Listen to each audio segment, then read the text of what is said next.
You know that feeling when a franchise adds a new mechanic so revolutionary you could literally never imagine going back to how it originally was? Things like the perspective switch in Resident Evil and God of War, and the gear elements in Mortal Kombat. And now we have Oatchi from Pikmin 4.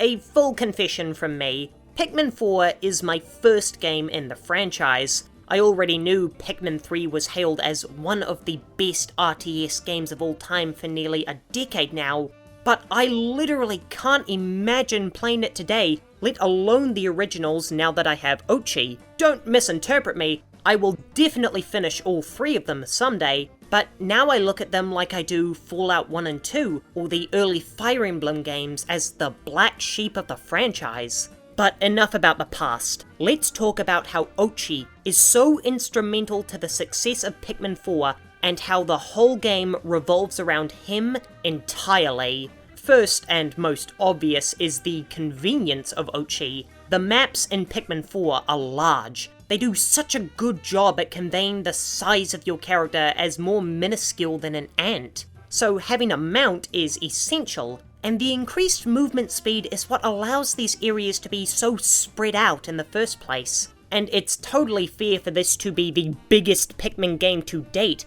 after an arduous, decade-long wait for the return of these adorable critters. Speaking of cuteness, it's an odd choice for Nintendo to try and cram yet another adorable companion into a franchise that revolves around them more than Pokemon. And Oatchi arguably steals the spotlight from the title characters. He's an integral part of nearly every puzzle, and absolutely essential in the night missions. It almost seems like Oatchi might even be a more important unit than the Pikmin themselves, as there's nothing they can do that Oatchi can't do better, which is such a weird feeling when he's not even the title character. You can get frustrated that your Pikmin are too clueless to get out of the way of oncoming enemies without your command, but Oatchi can tank hits, so you don't have to worry about him. Not that you'd want him to get hit anyway. Oatchi is also the player's sense of progression throughout the game, with his upgrade tree being the primary way the player gets stronger. Once fully upgraded, there is no limit to what he can't do. He's able to comfortably defend bases and night missions without any direction from the player. The duration of his stun attack is so long that a lot of bosses can be killed before they even have a chance to react to me. He can become immune to most environmental hazards and can haul just about any object back to the ship on his own. The fact that he has no limit to the amount of Pikmin that can ride on his back, and he can carry all colours of Pikmin across the water, is just the icing on this incredibly large cake. On one hand, he trivializes the game. On the other, he removes all the hassle and stress that generally comes with the RTS genre. He almost feels like cheating. Oatchi feels like the cure to all the problems I usually have with these games. When an established franchise introduces an element as pervasive as Oatchi into its already established formula, it brings with it a lot of risks. It can alienate franchise veterans by changing the core identity of the series too much and lead them to declare it's not a true entry, just like what happened recently with Final Fantasy.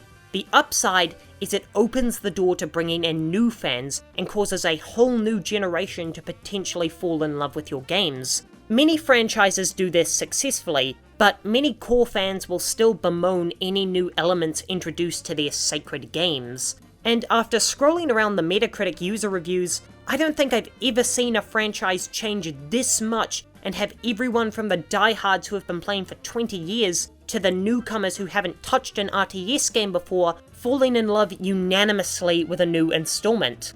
But to me, the most helpful aspect of Oatchi is his tracking ability. I could only imagine how frustrated I would have been to wander around the distant planet in search of my next objective, with all the creepy yet cute monstrosities lurching over me, all under a time limit that makes me want to hurry up due to the urgency it instills within me. Along with the game's core theme of using Dandori to be more efficient in your tasks, I would be so annoyed if I had entire days go to waste just looking for the next cave. But Oatchi's tracking goes so far beyond that. Every interactable item and collectible in the game can be tracked through Oatchi, from the essential Sparklium down to the irrelevant rock Pikmin. Oatchi is such a core part of Pikmin 4 that it's astonishingly one of the central themes of the game. Of course, there's the rehabilitation of Oatchi being the primary motivation for the post-game, and all of the main crew members are named after dog breeds, and while I won't show it here, the final boss is certainly dog-themed. Pikmin 4 is a rousing success for a franchise that was dearly beloved but may have been on death's door a fair few times. Able to somehow satisfy the rabid fans who were waiting 10 years, as well as create new fans for this peculiar series. A large part of that is Oatchi, with his myriad of quality of life features and his adorable design that may even eclipse the Pikmin themselves. I feel as though it's safe to say that Oatchi is a mechanic so essential to the core of this game that it's impossible to imagine another Pikmin game without him.